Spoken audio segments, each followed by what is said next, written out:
Hey guys, this is Brian, and just a quick note, this episode was recorded all the way back on March 11th, and Ben and I made some disturbingly accurate conjecture about what was going to happen with WrestleMania and some of what wrestling was doing, and yeah, so this was before everything kind of went into full lockdown, but I hope everybody out there is safe and healthy and staying home, and yeah, so this is a great episode. Ben was awesome. He's definitely coming back, and enjoy.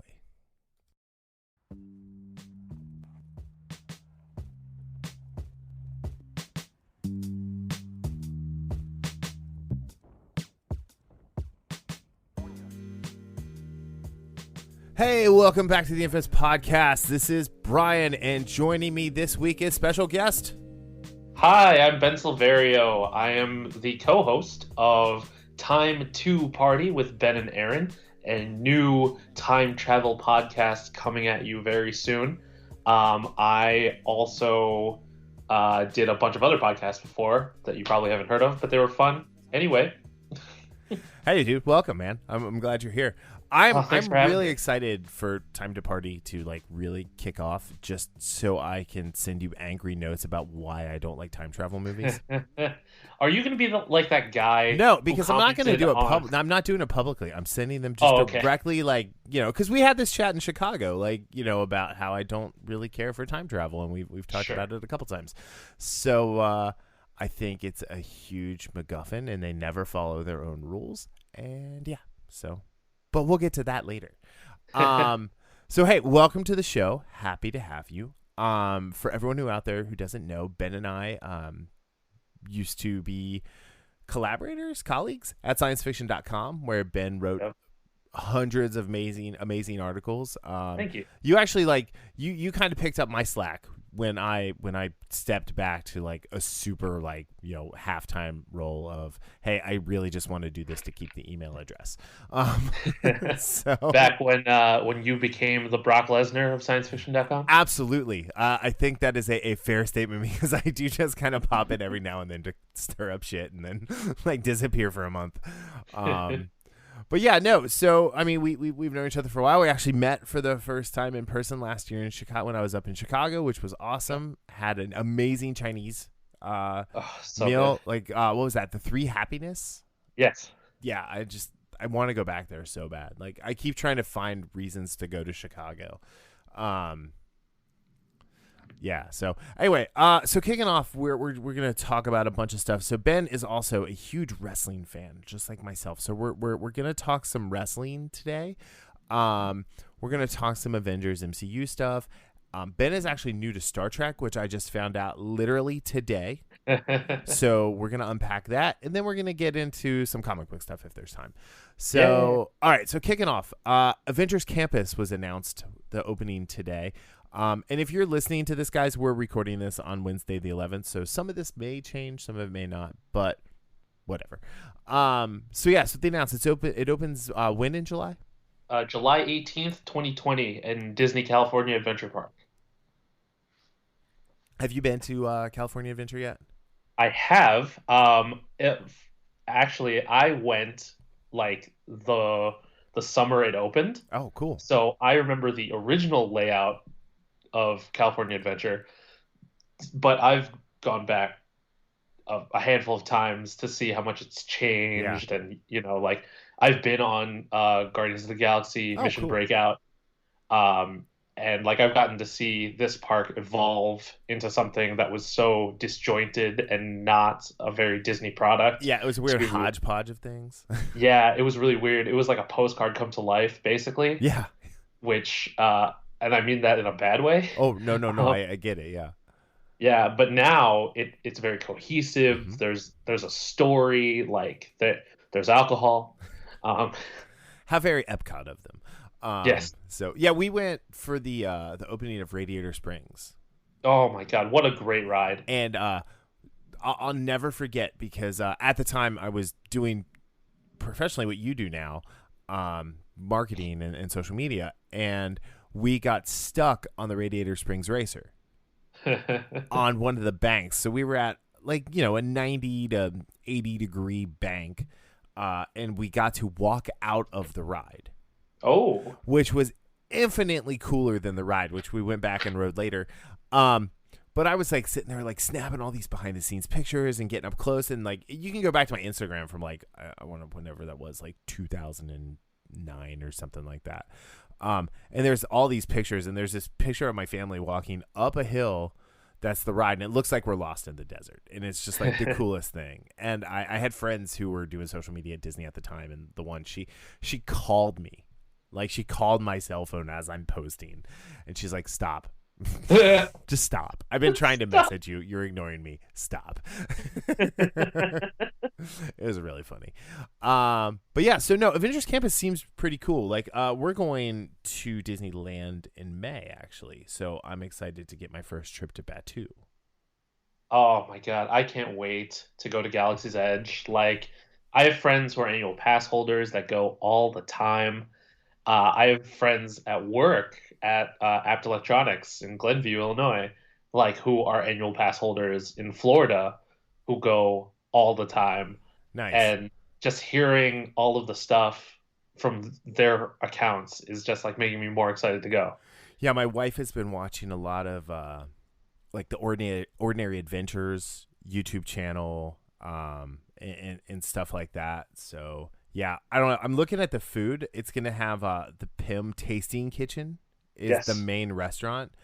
And yeah, like big old pretzels, churros. Yeah, it's really interesting. They have a PB Super Sandwich, which is a banana smoothie shooter with tater tots, and it looks like a grilled cheese filled with bacon.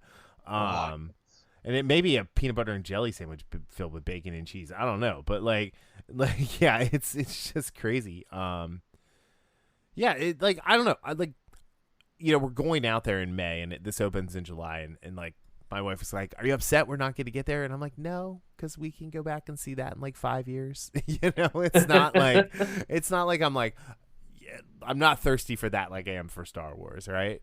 Mm-hmm. Like, I'm not going to go and like make my own Captain America shield. Oh, if that's an option, I totally would do that. Well, I mean, yeah, I definitely would, but like, I want to go and make like 2 lightsabers, so I have 2 lightsabers that I've made, and get Ahsoka's legacy lightsabers. Man, I'm glad that I don't make as much money as I'd want to, Right? because like I would have all of that shit. Yeah. Oh yeah. So like I'm like, I bought a 1-wheel today. Do you know what that is? No. It's like an electric skateboard, right? But there's Okay. one self-balancing go-kart wheel that like sits in the middle of essentially a plank. And yeah, so when you like lean forward and it goes forward, you lean back and it slows down and stops, and it goes like 20 miles an hour for like a 20-mile range. So it's like, I have an electric skateboard and I ride it all the time, and like I just get like range anxiety because I want to go on longer trips. So I've been like badgering my wife for weeks, and she's like, "Fine, you paid for the trip already. You can get one." So like that's like how like it's kind of dangerous right now. So it's like, maybe if I spend a bunch of money now, I won't spend it there. Maybe. Who am I kidding? But yeah. Who are you kidding? So anyway, but yeah, no, I'm excited to see what they do. I'm definitely excited to get over to California Adventure and do Mission Breakout. I've purposely not been like looking a ton at the Avengers Campus after I saw the robot that they had to do like the Spider-Man web slinger thing. Yeah. Mainly because that's my nightmare, is robots that are super agile and come to life and kill us all. And if they're making one that can do Spider-Man's moves, like, how are we going to stop that? It's nuts. Yeah. It's crazy. This is how Skynet starts. Exactly. Google's going to come online like with that robot, and that's going to be like, everybody's worried about the coronavirus right now, and it's like, no, you have to be worried about the Spider-Man robots. But see, this is how they have made it more digestible for me. They're disguising it as Marvel characters, so I'm more willing to let it go. You know? Well, I mean, like I say this with all seriousness, is I'm on the side of the robots. Oh yeah. I'm like, it's like, you need help like sniffing out me bags, let me know. I will go in and I will point whoever out to you. I'll show you, like, I'll unlock a door, you know. Yeah, just just, yeah, let's do this. Let's get rid of most of humanity. Wow, So that's true. I mean, you do make a very good point. yeah, I'm in. Thanos was right, man. Thanos was right. Um This was right. but well, actually, he wasn't necessarily right, because he was like just half measure. Like a half wasn't enough. Like 2/3. Like, come on, Thanos, get with it. So I can argue all day how the Avengers are the bad guys in Infinity War and Endgame. Like, Man. you know, but yeah. But speaking of, so we got the final trailer for Black Widow this week, Yes. which I think is going to be a pretty amazing movie, because it's 100% unnecessary for them to make at this point. So there's zero pressure, and they can do all bets off, which is why we're getting like the most badass version of Taskmaster that we've ever Oh seen. my God. Did you notice him doing all of the Avengers Oh moves? yeah, he did the like Wakanda claws. He did Yup. the Spider-Man drop kick and flip out. He did the whole like going, Hawkeye.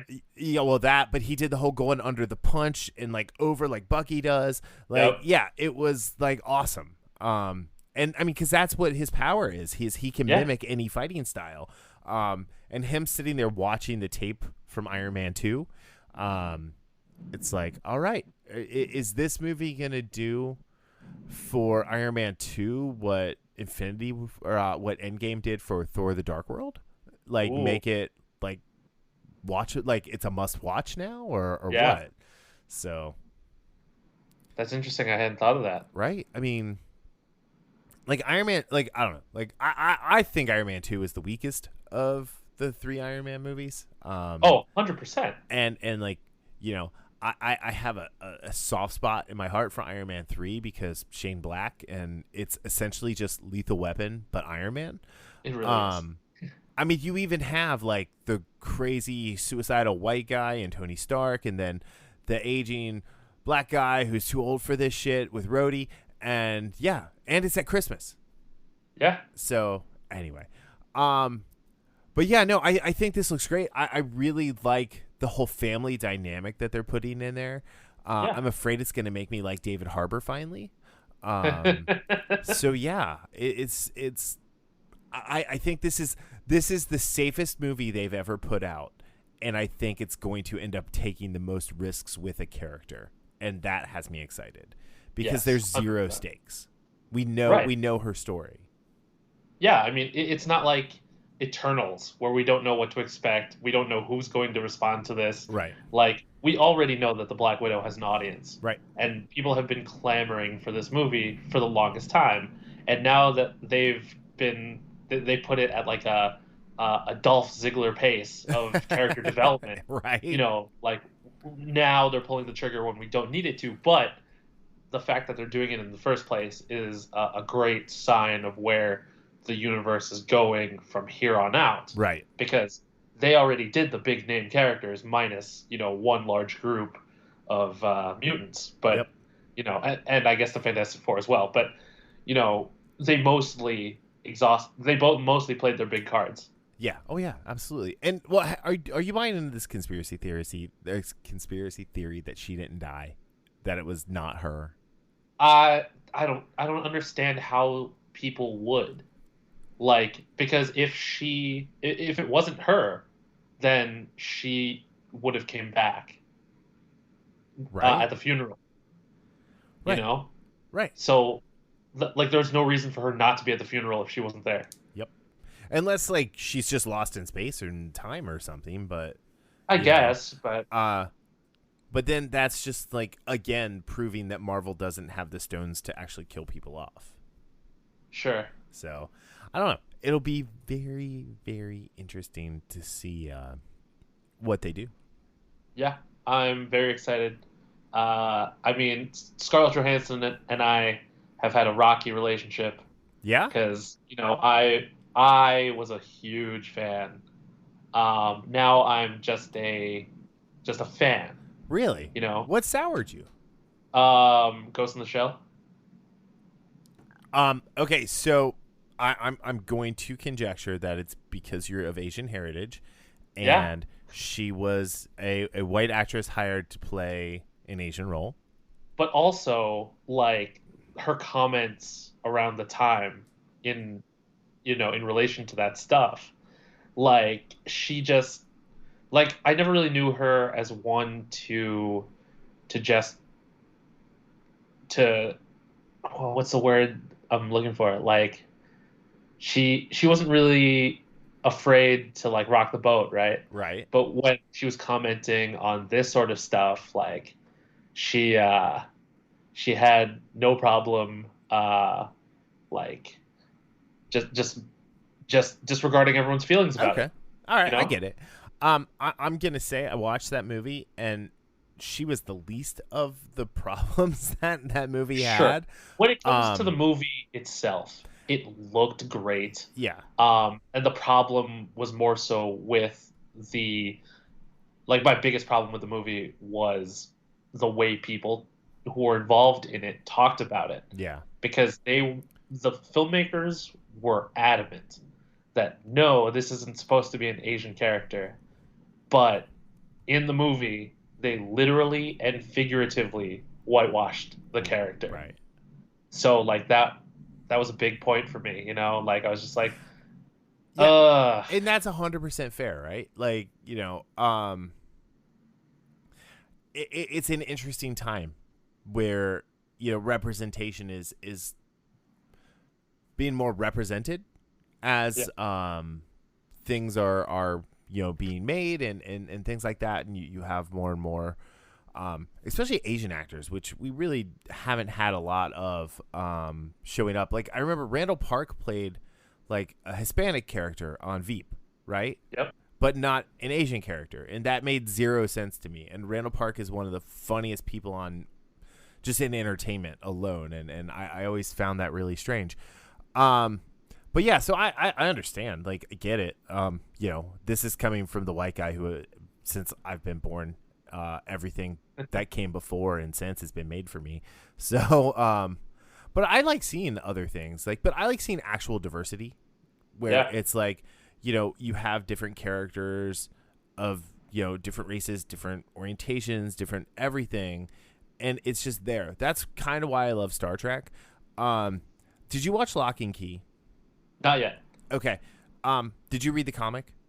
Not all of it. Okay. So there's two characters, and I talked about this last week, but or 2 weeks ago. One of the characters in the comic is black and the other is white. And in the show they switched them. And in doing so, the character that's black in the comic, they took away like a huge part of her story and her backstory by making her white. Oh. And it was like, why? Like, I don't understand why they did that. Like, just make them both black if that's what you're trying to do. Like, and it wasn't even like, because the one is like, she's in a convalescence home, and she doesn't come in. She wouldn't come into play until later on anyway. But then, I mean, they went a completely different direction with the show, which we can talk about that after you watch it. I'll just let you know I hated it. So, in the comic is like Lock and Key is literally in my top 3 favorite comics of all time. Hmm. So yeah, like I understand then, like why you're just a fan. Yeah. And I mean, like back in the day, I had the biggest crush on Scarlett Johansson. Like, don't get me wrong, she's still a very attractive woman, but like, man, back in the day, I was like a super fan of her. I Yeah. remember actually when I was studying abroad in London when I was in college, she was dropping a new perfume or something. Okay. So she was making an appearance at Harrods, and I went like after class one day just so I could go to like maybe like catch a glimpse Just or something. be kind of close to her. Yeah, and like the only place that I could be was like in this balcony, a floor above her, like basically looking down on her while she was on stage. Oh wow. I'm just like, oh, look how close I am. And then it was really weird because she asked you out on a date, and then you Yeah, dated for a month, and yeah, and that's it's why her and crazy. Ryan Reynolds broke up. Like, You broke them up. yeah, I'm Nice. sorry, Ryan. I'm a huge Ryan Reynolds fan, so I felt Well, bad. well, But I think him being with Blake Lively has given him just an infinite amount of just social media content just to mess with her. So It's true. I don't think Scarlett Johansson would have that level of self-deprecating humor. Yeah. So anyway, all right. So well, cool. We're we talked about wrestling here, and you mentioned Dolph Ziggler, who has his shortcomings as well. But we are in the road to WrestleMania season. As of recording this, we're like 3 days out from or past Elimination Chamber, and like for considering that there wasn't a single match that I really wanted to watch on that card, I actually kind of enjoyed the show as a whole. It wasn't as bad as I thought it was going to be. Yeah, I agree. I was only really excited about 2 matches, maybe. Yeah. But like in watching it, like I had a great time watching pretty much the whole thing.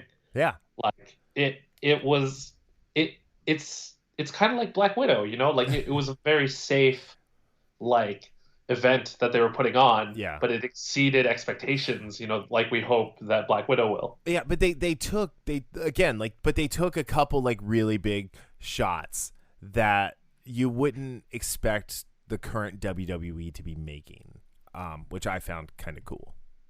Yeah, absolutely. So, I think one, keeping the belts on Miz and Morrison, considering they gave it to them at the Super Letdown show, and then the whole thing with Shayna, who I'm a huge Shayna Baszler fan, and I loved every second of that.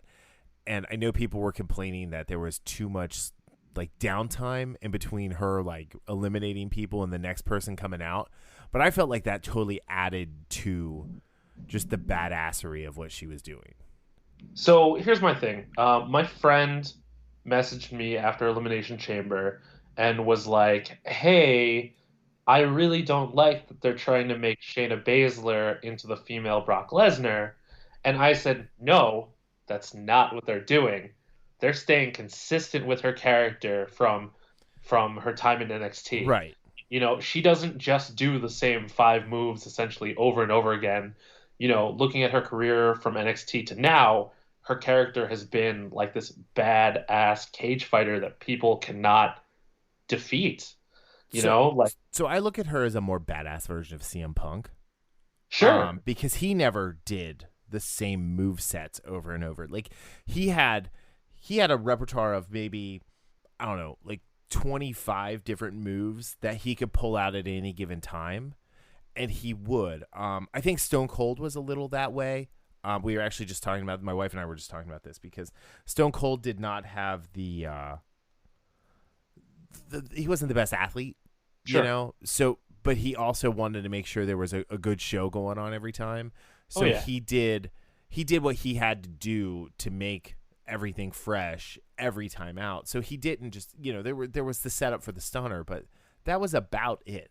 Like everything else was typically randomized and fresh as he went through. Right. And that's what Shayna does.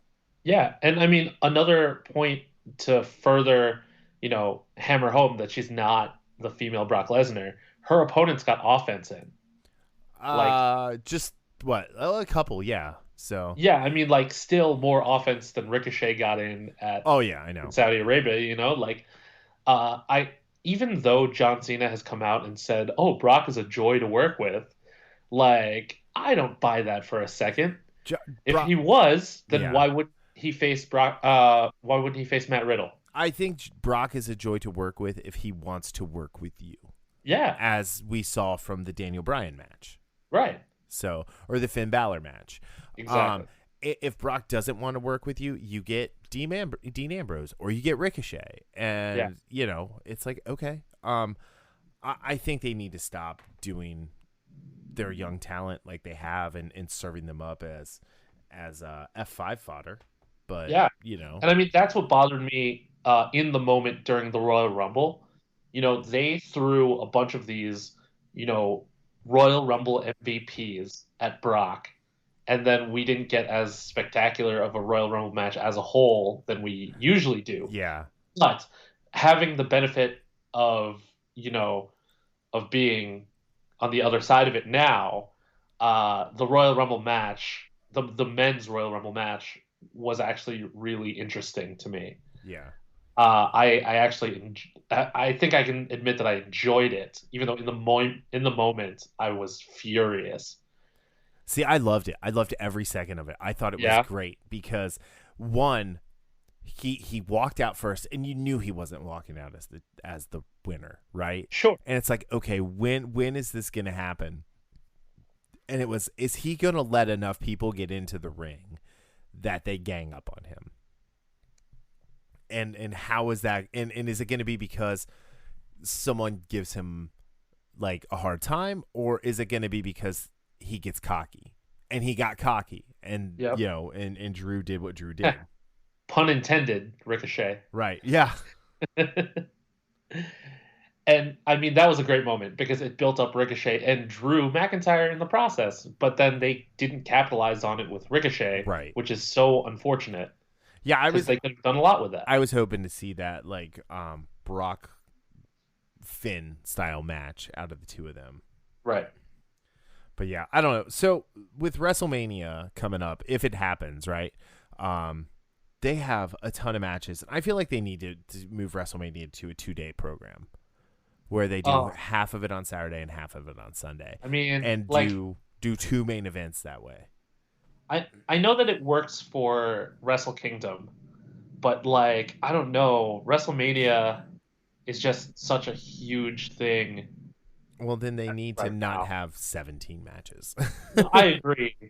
Like they just need to showcase the top storylines, you know? Like they need to focus on their biggest stories for WrestleMania. So You know that you're assuming that they remember what storylines are and how to 100%. build Yeah. them and good ones.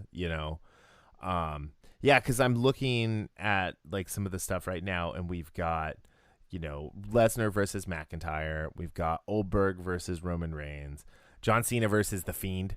Like Yeah. why? Um, we got So Becky versus Shayna. and then Charlotte versus Rhea. Which again, why? Like why? Like how about Why? take Charlotte out of that and put Bianca Belair back in that match and let the two of them go on the biggest stage. Oh, but like I think that when Rhea Ripley beats Charlotte, like it will propel Rhea to the next level. I don't disagree, but I don't think Rhea's ready to be propelled to that next level yet. I don't And I know. love her. I love her. She's my favorite female in NXT at the moment.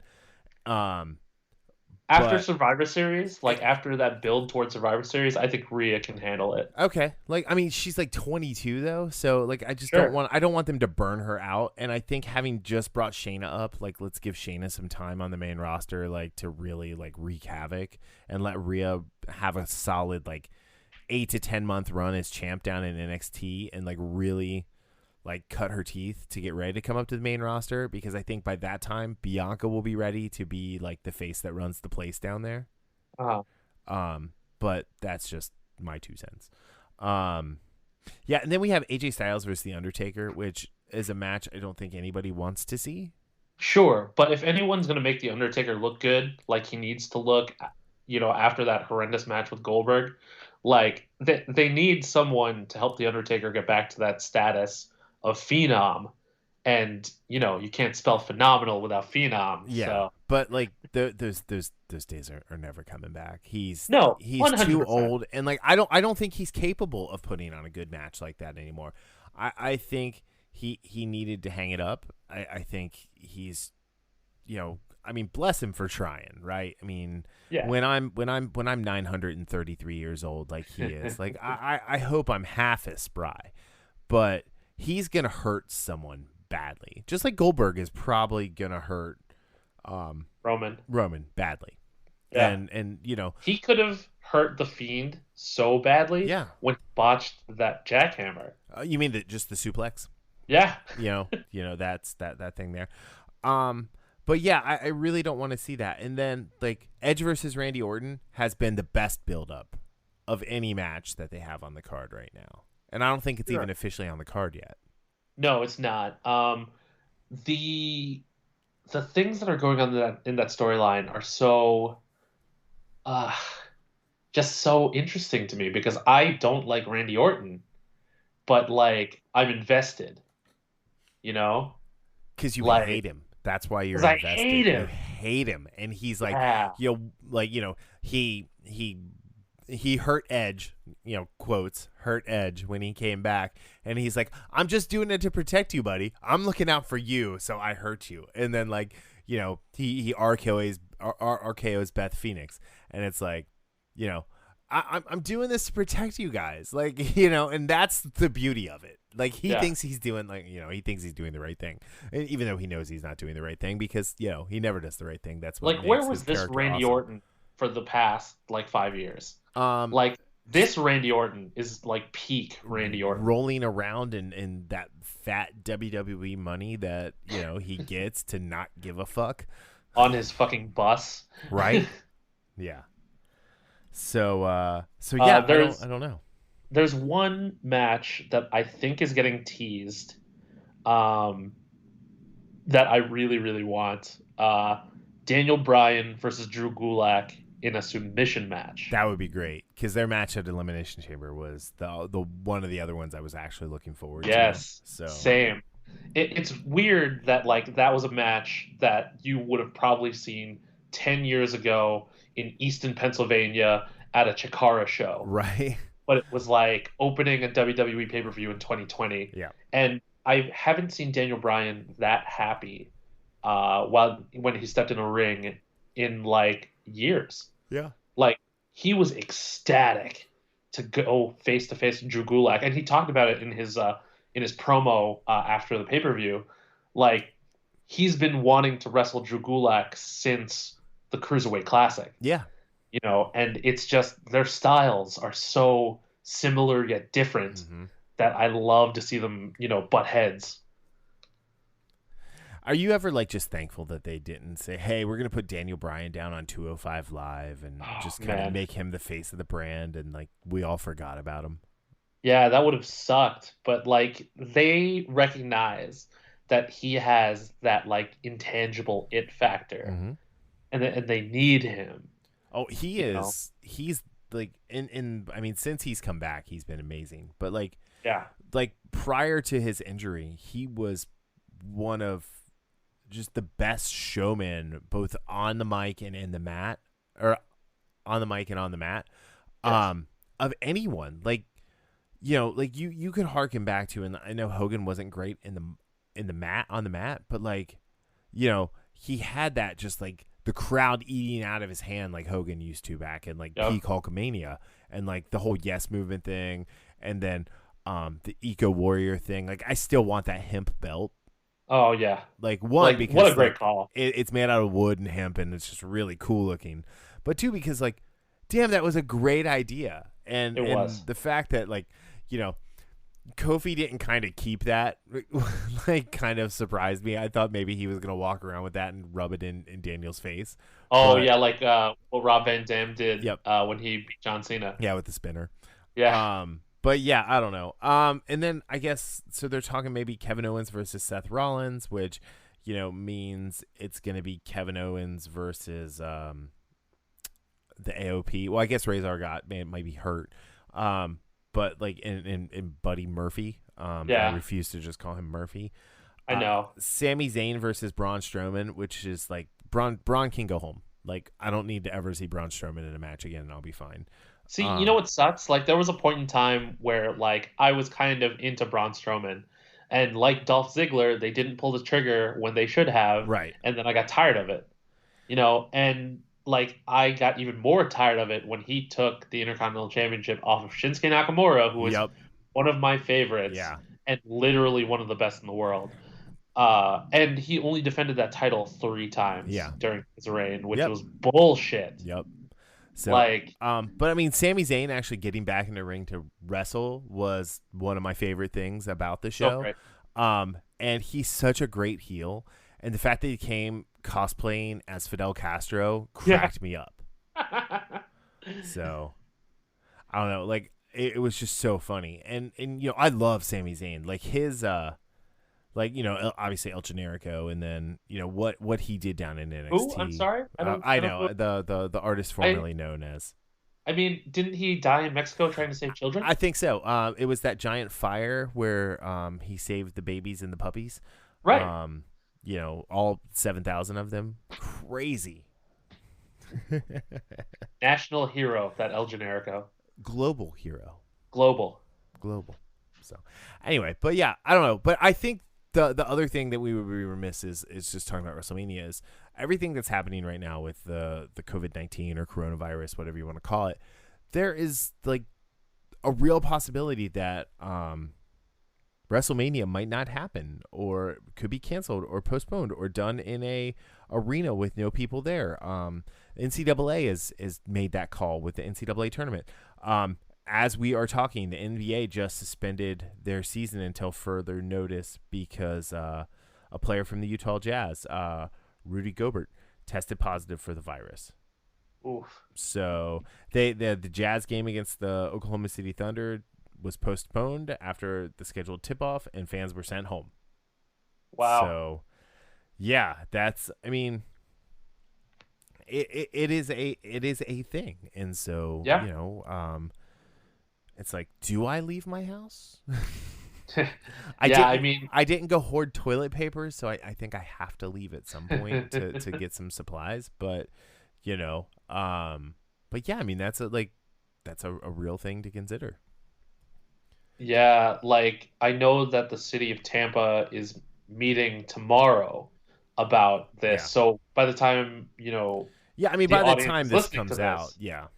it, you know, the fate of WrestleMania will be decided. But like for us right now in the moment, like who knows? Because Vince McMahon isn't going to give up WrestleMania without a fight. Oh, no. And I mean, like I said, like before we started, like I think if they did WrestleMania up at Full Sail in that tiny little like bandbox of a arena where it's just the wrestlers, that could be a Yeah.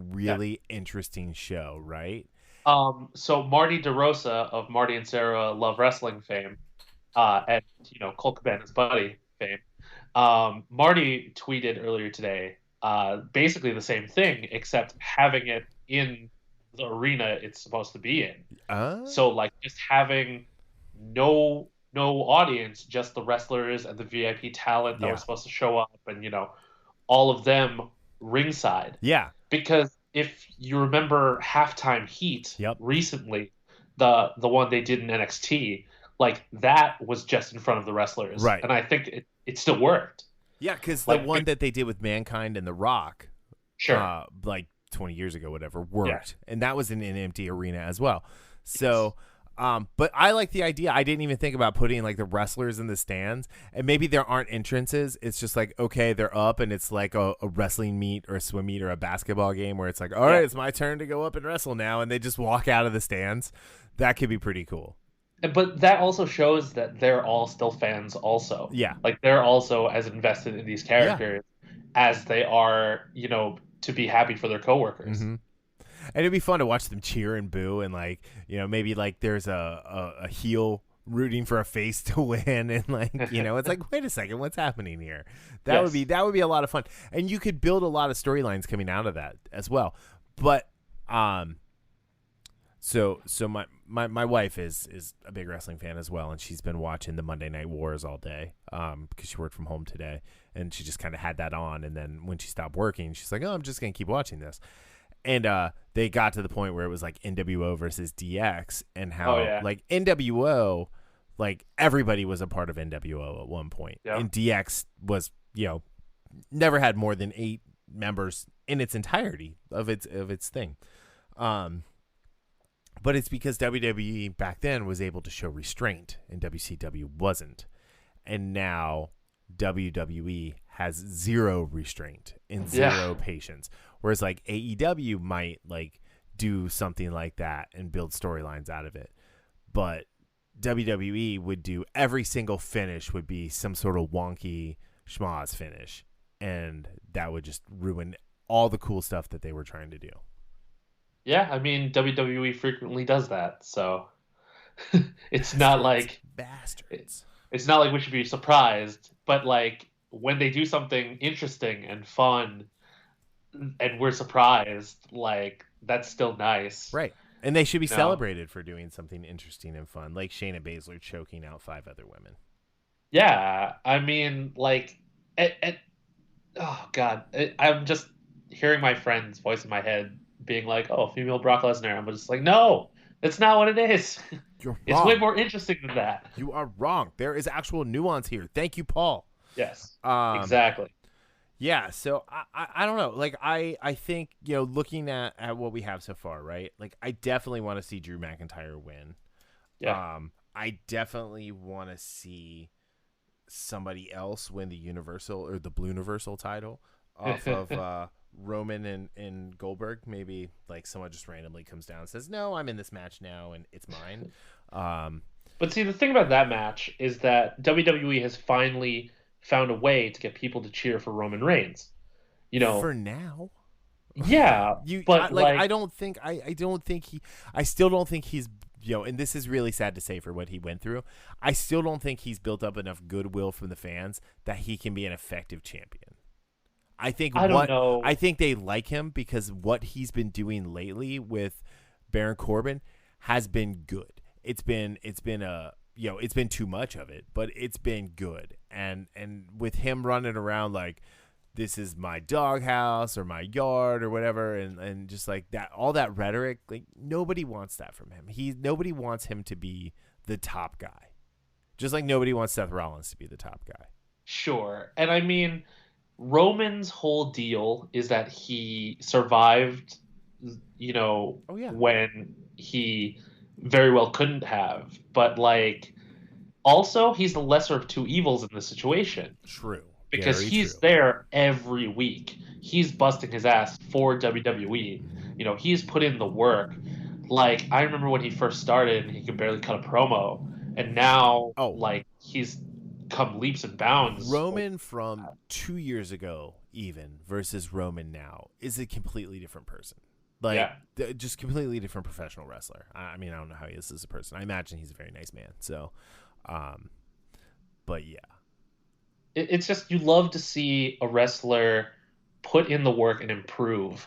Like there's a wrestler that I saw when I first moved to Chicago about 3 years ago, named Laney Luck. Her whole gimmick was that she's the party unicorn. Um, she would like dab, and she comes to the ring with like a unicorn head, and like she was this bubblegum poppy, mm-hmm.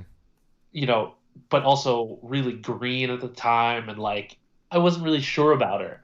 Now she's the champion of um, multiple Yeah, promotions. She's worked hard to get her body in a place that she wanted it to be, so she can be stronger. cool. Like she cuts a solid promo. I would go to shows to see her specifically. Yeah, Like she's come a long way from 3 years ago. Like she's one of the Midwest's top rising stars right now, and I wouldn't be surprised if you saw her in AEW or Impact mm-hmm. sometime soon. Cool. But like I love when wrestlers really put in the work like that because it shows how dedicated they are to doing this the right way. Yeah, And even though Roman has had a shaky past with the fans, I think the fans are more than willing to forgive him now. You and know? I know, like it wasn't him, right? It was Vince and Yeah. the promotion. And I say this, and one of my all time favorite wrestlers is The Miz. And part of that is because I kind of knew him in college. He went to my university, and Oh, yeah, he was at Miami. He was a freshman when I was like a senior or something like that. okay. Like I took a fake ID from him once. Anyway, so then he was on the Real World, and it's like, oh hey, look, this dude from Miami, and then he was like, yeah, I want to be a professional wrestler, and then he went to Tough Enough, and like I've always had like a really soft spot in my heart for Mike, but he literally like put in the work and became like one of the best work rate wrestlers they have. Yeah. He's So, indispensable to the WWE. oh, absolutely, Like he absolutely. made sure that he worked so hard that they can't let him go. And nobody cuts a promo like him. Nobody. Nobody. No one. Nobody. Like he's the second coming of Chris Jericho. Yeah. You know, like he finds ways to reinvent himself Hmm. while still maintaining the character. And I Just mean, like I know without Chris getting Jericho. fat. Yeah. Don't settle for a back elbow as your Right. finisher. You Oh know. yeah, yeah. So I don't know, but yeah, I don't know. All right, so I want like I would love to see Rhea Ripley win. I would love to see Drew McIntyre win. I'd like to see Drew Gulak go over Daniel Bryan at Yeah, WrestleMania, and I think that would Daniel be. would totally or Bryan would do that for him. Um, I know you can't so see it, but there's a huge smile on my face right now because if that actually happens, like I would. So Drew Gulak is from the same neighborhood in Philadelphia that I'm from. oh He went to one of the rival high schools. oh never Of mind then. I changed that. I want him to get beat. I oh, want him thanks. to I want it to be like a Clubber Lang beating Oh, okay. Rocky so badly style that no. So I was having a conversation with someone from Philly earlier today. I was like, "Come on, you city like your greatest athlete is Donnie Johnson." Um, not even Rocky anymore. It's Apollo Creed's kid. It's like Philly's claim to fame, and he's not even from Philly. So Meh. I'm teasing. But no, I mean, yeah, that would be great. Like for him to do that, that would be awesome. Like I would actually like to see Randy Orton beat Edge at WrestleMania to keep this Really? feud going to SummerSlam because Oh, Edge is on like a part-time basis, and I think Randy can do such a good job of carrying this feud without Edge having to be there every week, and it gives us that apex predator Randy Orton back. right. So, I want the Fiend to wipe the floor with John Cena. And I think John Cena wants that too. Yeah, absolutely. I think like maybe that could be John Cena's last match. Like the Fiend like retires him would be a Sure. very interesting thing. Where though, again talking about indispensable from like the PR standpoint, like there's nobody who's ever been like John Cena. Oh God, the Um, most Make a Wishes yeah, ever out of anyone. yep, Like, how can you get rid of that? yeah, yeah. I don't know. Um, for the Intercontinental title, I want to see Sammy and Shinsuke Oh go. God, I want Shinsuke to be like, you know what? I've had enough of your mouth. I'm gonna go do this my way, and I'm yeah, coming for my title. And like, I would be okay with Sammy dropping it after like that being his first title defense. yeah, that would be fine. Because that match hasn't been set yet. Kevin Owens versus Seth Rollins. I definitely want to see Kevin Owens beat the crap out of Seth Rollins. 100%. Kevin Owens adopting the stunner has been such a cool thing. Yes. Talking about someone who reinvents themselves. I've never been a Rollins fan, even as part of the Shield. I thought he was the weak link. Yeah, I don't know. And then they have the Battle Royals. They've got The Becky. women's tag title match Yeah, well, may or may not happen, yeah. depending. So, But it looks like Alexa Bliss and Nikki Cross want to challenge the Yeah. Kabuki Warriors. but then they're talking about which, throwing Natalia and Beth in there as well, and it's like, why? Like, look, no, Yeah. like this is why WWE is in the trouble it's in, is because they keep going back to those stars of yesteryear, right? and they don't realize that this is the most talented undercard that they've ever had. And Yeah. all they have to do is trust these people to do it, because you look at every single one of these people who came out of NXT who have a built-in fan base, and people lose faith in them when they get to the main roster because they don't keep those characters. They try and mainstreamify it, which doesn't need to happen, or change it in some way that it just doesn't work. And it's like you spend all this time and effort and money building these characters up. Do it. Just do Yep. it. Like, to quote Palpatine, do it. Do it. So, but yeah. All right. Let's get to time travel. Okay. So you're doing a podcast about time travel movies, which I am. I'm 100% like in to listen to. Because like I told you, I don't like time travel as a plot device. Okay. I think a lot of times it is just silly, and I don't know. I mean, and there's time travel stuff that I have liked in the past, but I think more often than not, like, it's not fun. it's just like, okay, like I know what you're gonna do before like you do it because you've kind of written yourself to this hole. That's kind of what made like Bill and Ted kind of fun, right? You never thought they were gonna pull it off, but they were also just going back in time and plucking people out to give a report that everybody thought was actors. I mean, so I guess let me start here. The reason why I like time travel movies, I think, uh, is because I love nostalgia, Okay. even if it's nostalgia for some time or place that I wasn't a part of. Okay.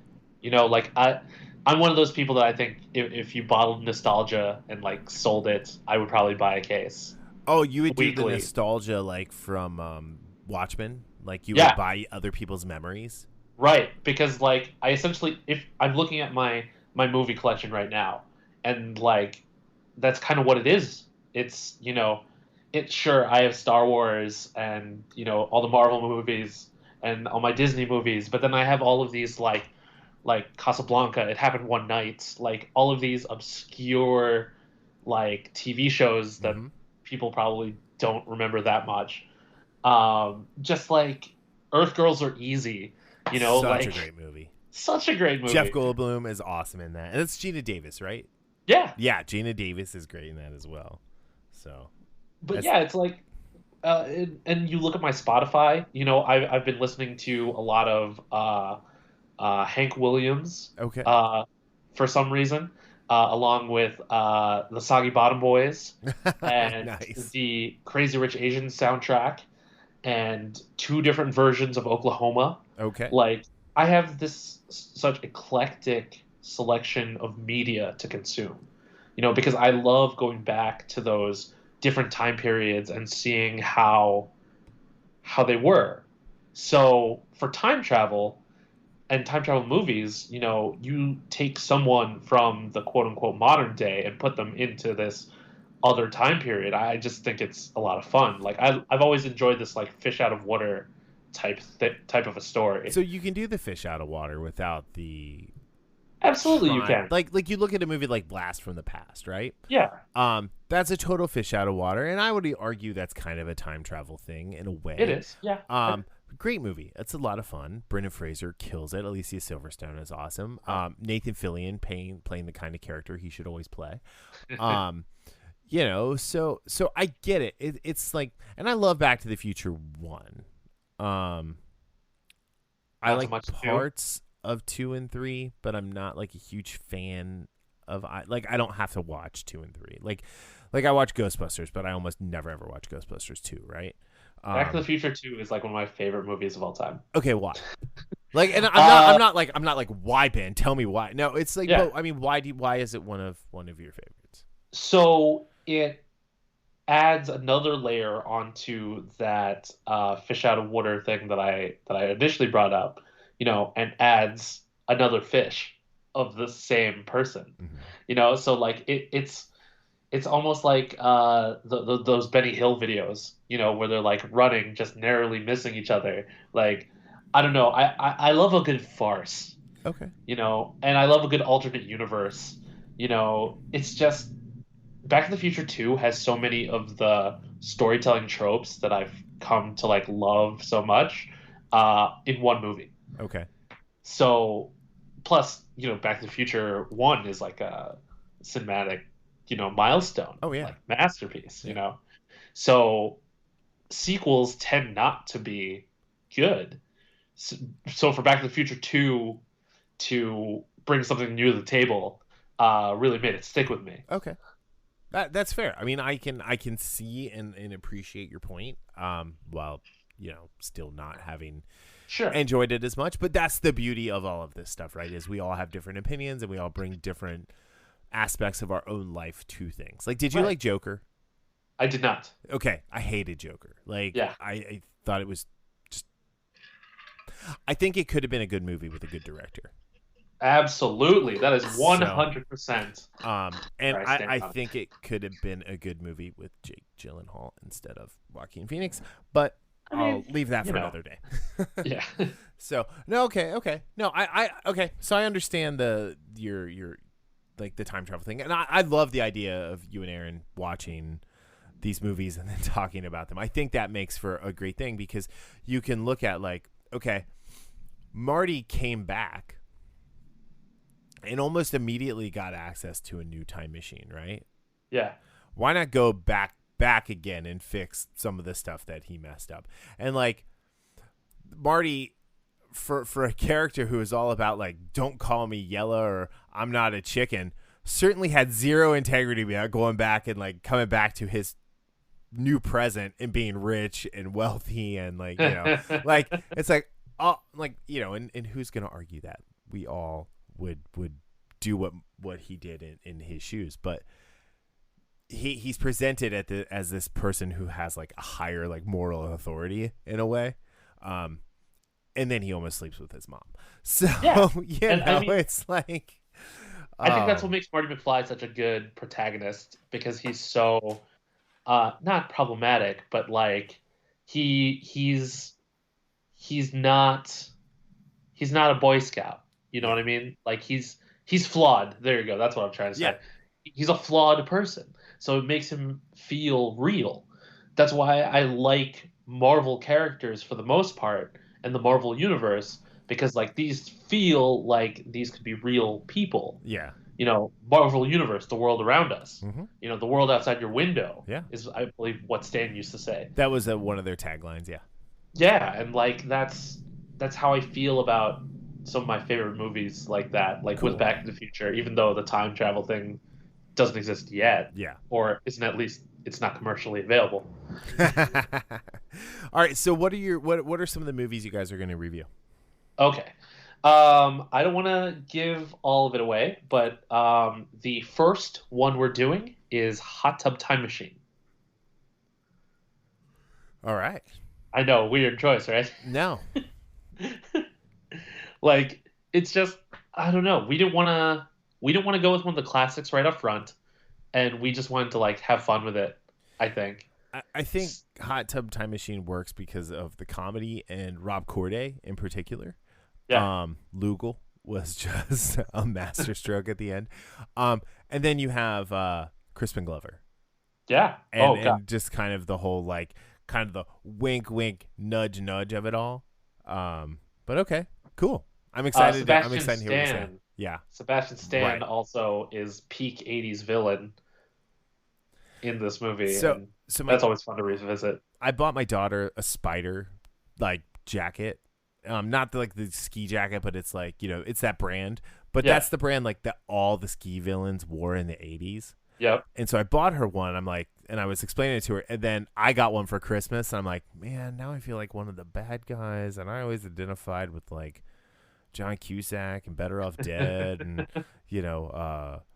like the dudes from, oh shoot, what was the movie?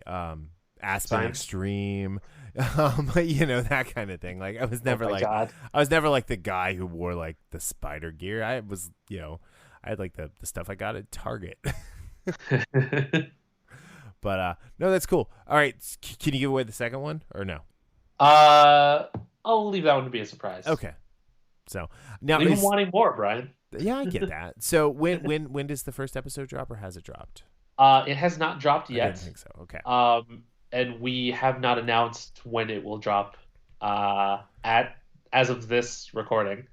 But I will let you know that it is it should be dropping before summer. Okay. So when Ben drops this new show, we will definitely tweet out and share about it so you guys can go listen to it. And then you did post credits.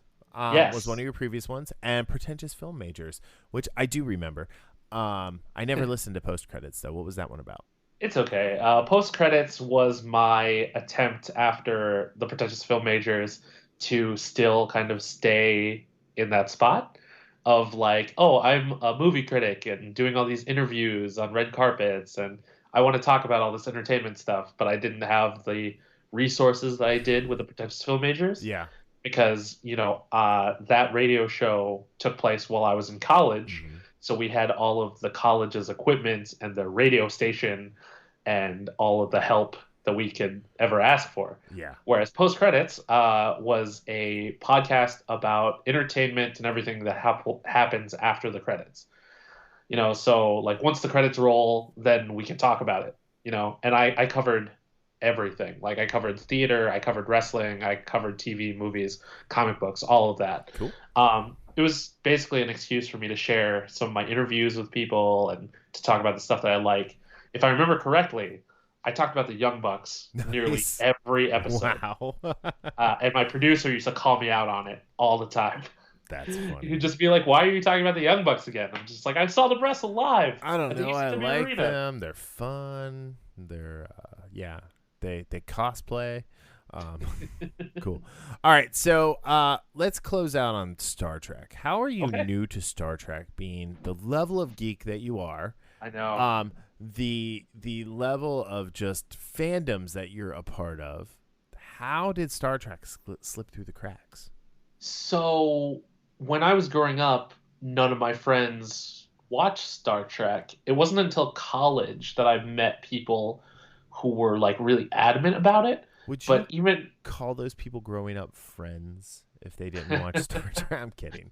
So well, I mean, I was talking to someone else about this recently. Like growing up, I was nerdy, but I didn't hang out with the type of nerds who played D&D, who watched Star Trek, who watched Doctor Who. Like all of that stuff came to my life a lot later. And even D&D, I still don't play, but I really want to. Like I didn't find the people who were enthusiastic about that stuff until much later in life. And so for Star Trek, my very good friend and occasional writing partner, Kevin McCory, he was the one who was super adamant about Star Trek for me in college, but I just never got around to actually watching it. Up until that point, I had seen the J.J. Abrams stuff, and I watched that as it came out. And Kevin was just like, "I swear to God, Star Trek is better than those." And I'm just like, "I believe you. I'll get around to it eventually." And then I started watching Doctor Who. So I was involved in that for a little while. But yeah, since moving to Chicago, I have a lot of friends who are huge Star Trek fans. And once I saw the trailer for Picard, because of how much I like Patrick Stewart, I was like, "Oh, I want to watch this show." And they're like, "Well, if you watch this other stuff first, you'll understand it better." And I'm like, "Great. Make me a list of all the episodes I should watch." So my friends Dave and Stella, along with Kevin, compiled like an episode list for Next Generation for me to watch. Cool. And then as I was going through it, I was just like, "Oh, I won't. I don't want this show to end just yet." So I would watch more episodes than the ones that they recommended. Right. So until eventually I pretty much watched the entire series. Okay. And the movies. So I was like, "Okay, I'm ready for Picard." And then my friends were like, "Oh, but 7 of 9." So then I watched Voyager and got hooked. So did you like Voyager? Voyager was fine. There were some parts that I really, really liked, like the Doctor and Harry, and of course Seven. Janeway has her moments too. It's just that for me, it seemed like her character was inconsistent, to the point that even other versions of herself called her out on being like, "Why would you do that?" So, Voyager is far and away my least favorite Star Trek series, right? Really? But Janeway is my favorite captain. Oh. Because she's so inconsistent. Because she's dealing with an unimaginable task of all of a sudden having what should be a generational ship, or what is a generational ship, and how does she keep people alive? And to quote Laura Roslin, like, when do they need to start having babies? Things like that. And so I loved her. Harry Kim was the worst character on that show. So here's my thing about Harry. The actor is great. The actor Garrett, I think was his name. Garrett something. it's fantastic. And he played the role to a T. But Harry Kim was just the weekly red shirt who just Yeah. narrowly didn't get killed. I mean, I guess this is me being naive, but like similar to how I felt about Geordie LaForge, I just wanted Harry Kim to get a win, and Yeah, he didn't get one. I understand. Like, I understand that, but he was, oh god, just I don't know. I mean, eventually he became a captain, Yeah, so yeah, well, that's a win. yeah, he got his win.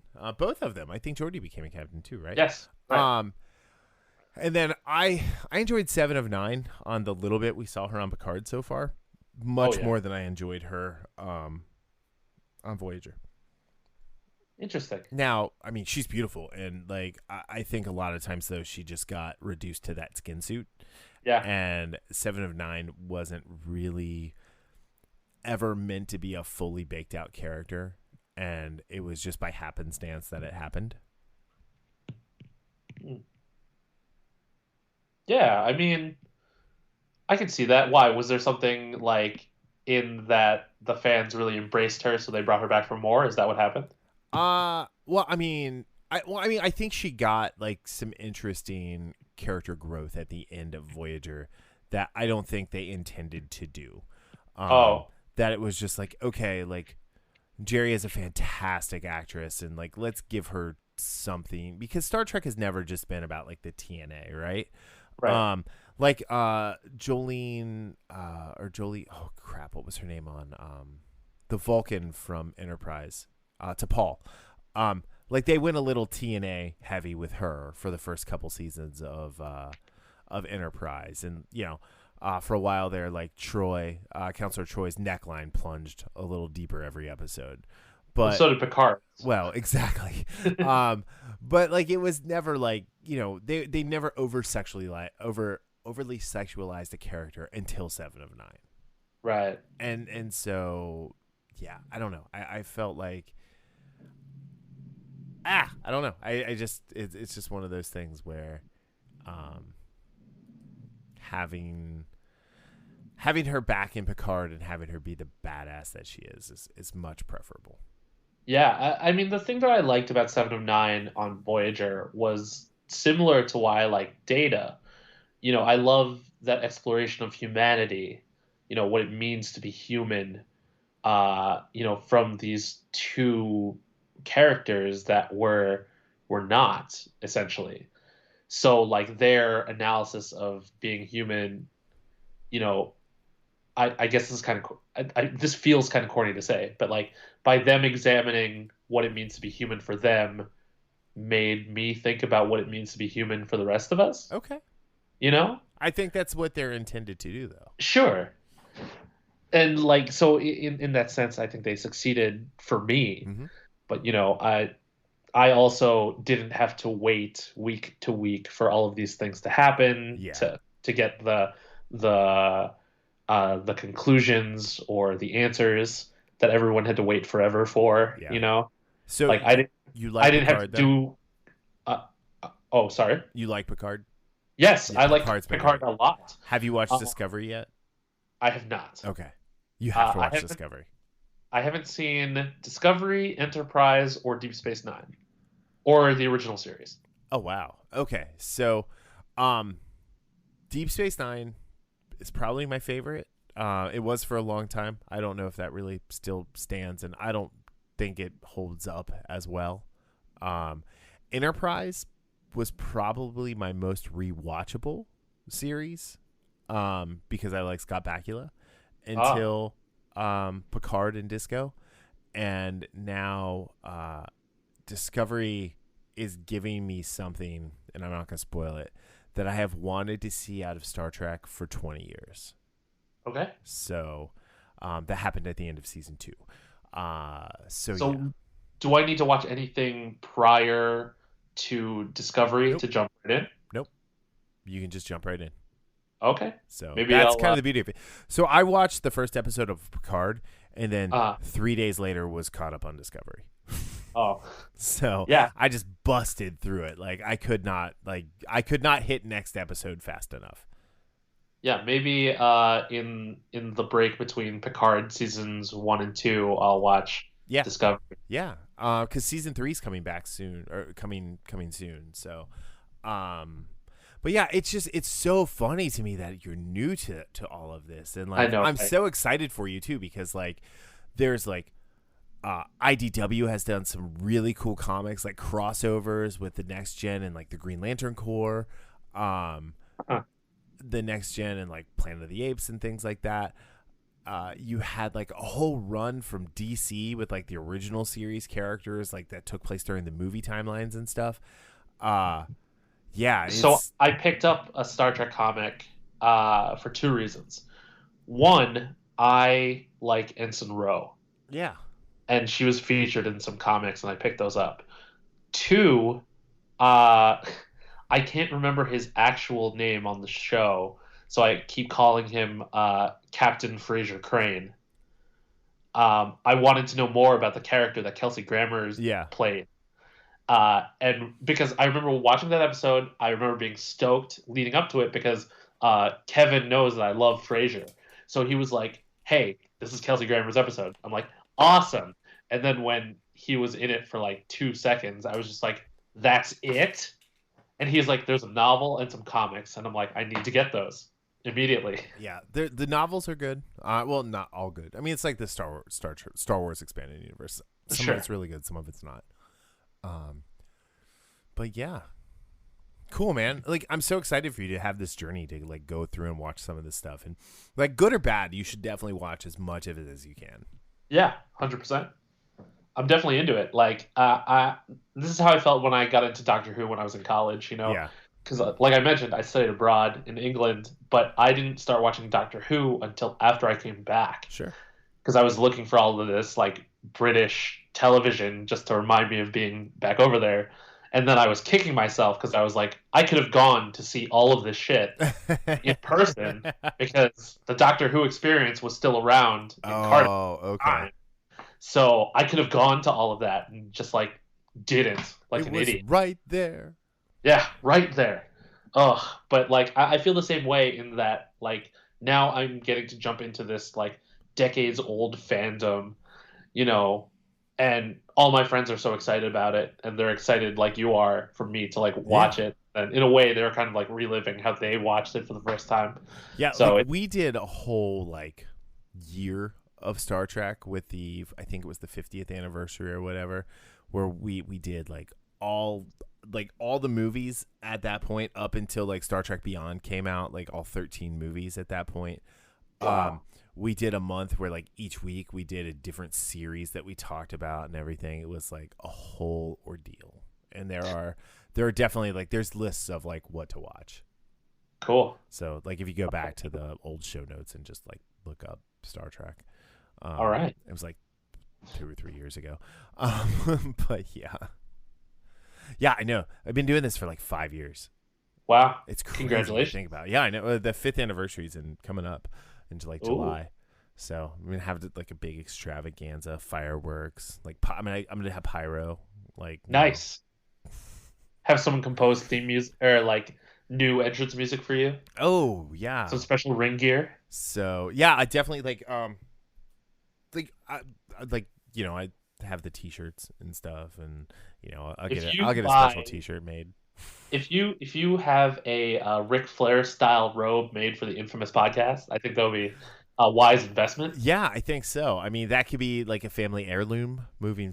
forward, like, and just be like, this is it, we're done. Last episode, 5th anniversary, Ric Flair type robe. I'm out. Mic drop, and that's the last sound you hear is just the mic dropping. And they're like, wait, the episode just started. But Spoilers. yeah, spoilers. Shh. Nobody's listening at this point. Anyway, that's not true. But yeah, all right. Well, cool, man. Anything else you want to talk about real quick, or? I could talk to you all day. Like Yeah. we could literally We go for another absolutely hour, could, but- yeah. So real quick, the comics, like you're, I think you're as behind as I am, right? Oh man, I'm so behind. I think I'm like 13 episodes behind on X-Men right now. I have like, I only read the first issue of Doomsday Clock. But I have the next Okay, 11 still, literally still sitting. not over. So Well, no, they all 12 are out now. oh, they are. Yeah, Finally. it's literally I can reach out and touch them, and like it's like I don't know. But I did just read Strange Adventures #1. I was telling you before we started recording, Yeah. where I don't know if you're a fan of Adam Strange or not. He's like I mean, I'm interested. he's But like a space rocketeer, so that's why I like him because I like the Rocketeer, or I guess vice versa, whatever. But it's a really interesting 12. It's a 12 issue maxi series, so I'm kind of all in for it after the first issue, and I really enjoy Tom King. I liked what he did with Batman, so I'm excited to see him take on a fringe character.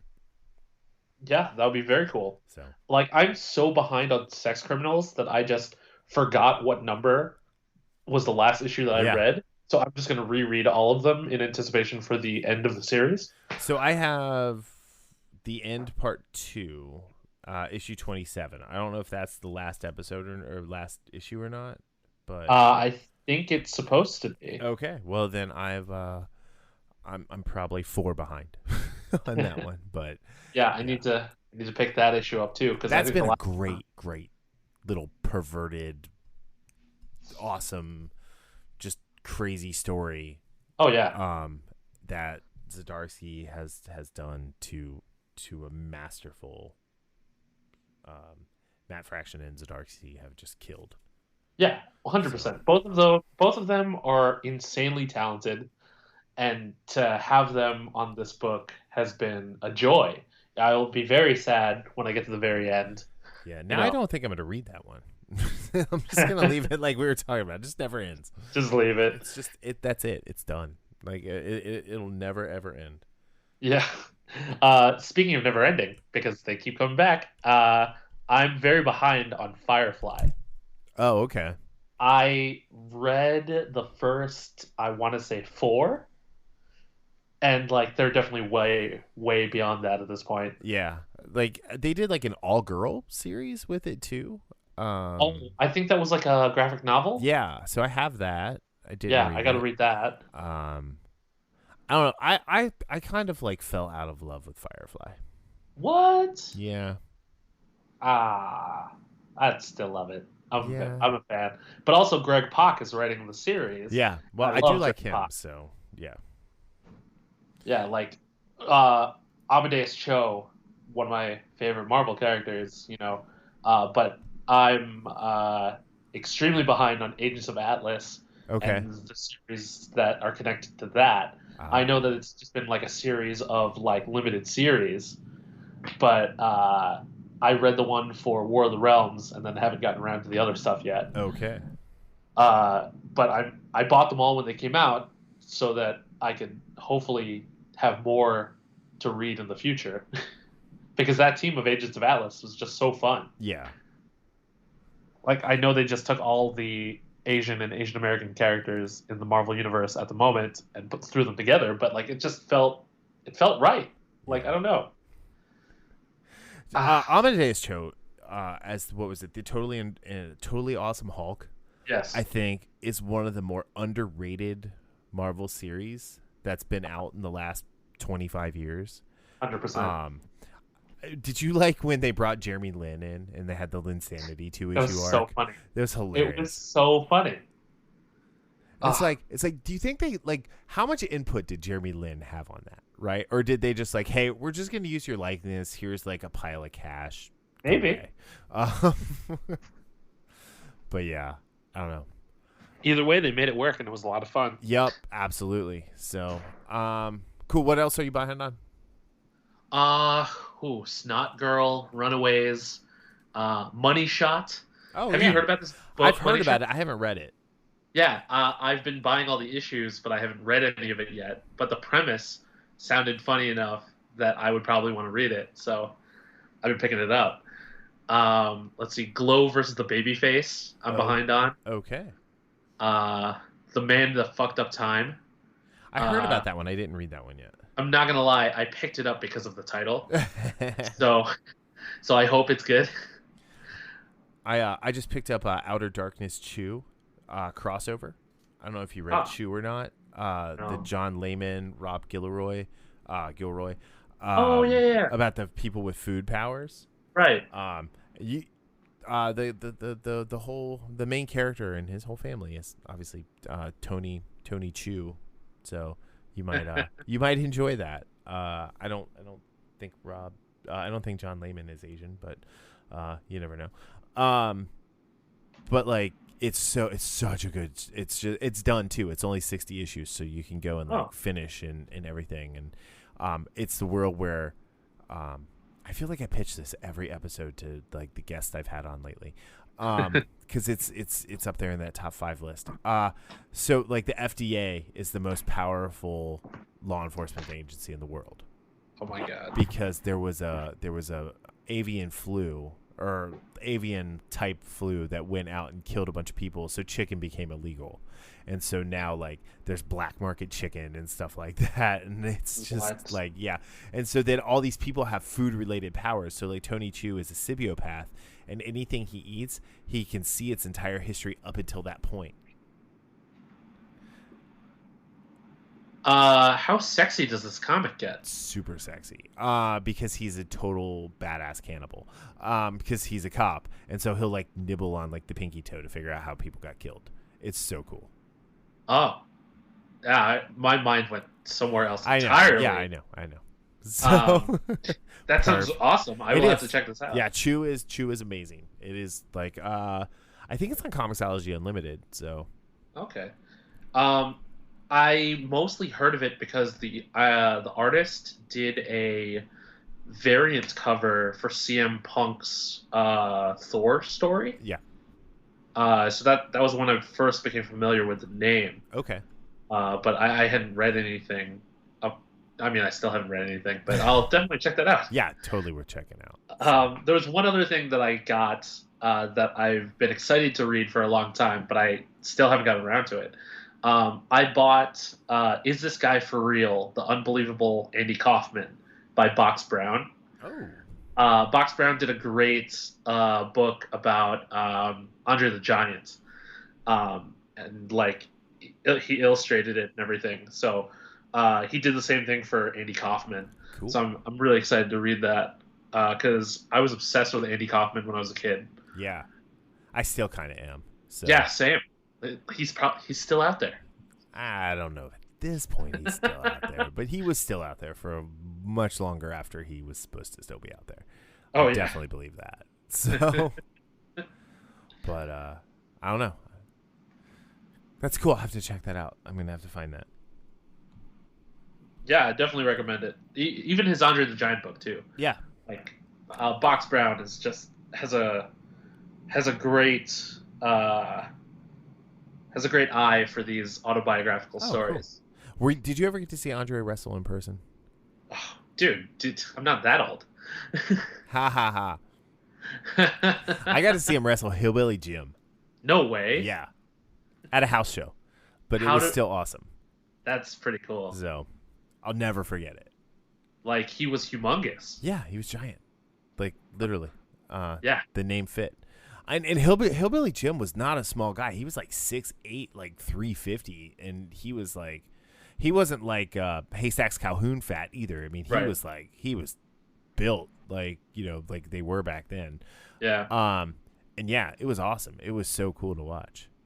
So I'm gonna have to check that track that comic down as well. Yes, 100%. Oh, dude, this is fun. Yeah, dude, you got to come back. After the show, your show comes out and has had a couple episodes, come back and we can talk about how it's going and more about time travel and why it sucks. Sounds good. All right, hey, where can everybody find you online? All right, so on Twitter and Instagram, I am B Silverio 20. That's Silverio. I'm mostly on Instagram, but I tweet occasionally too, I guess. Mostly about wrestling. Yeah. But I feel like my Twitter is all wrestling, basically. You're deep into wrestling Twitter, in the community there. I don't know. I found I've gone to like Reddit more and more and more for wrestling stuff with the squared circle, r squared circle. Oh yeah. Just because the comments are so fun to read. Yeah, I mean, I'm not a huge Redditor, but I visit occasionally. Yeah. Reddit's a good one. I like that one a lot. So anyway, all right. Well, cool, man. Thank you. So for everybody out there, you can find us obviously at infamouspodcast.com. If you are subscribed, thank you. If you're on iTunes, give us a 5-star review so we can have more people like Ben on. And if you aren't subscribed yet, go to Spotify and subscribe. I think it's the best podcast player out there. And if you do the show a favor, grab one of your friends' phones, go to Spotify, and subscribe to the podcast on their Spotify for them, and then turn on their notifications so they get a notification every Sunday when our new episodes come out.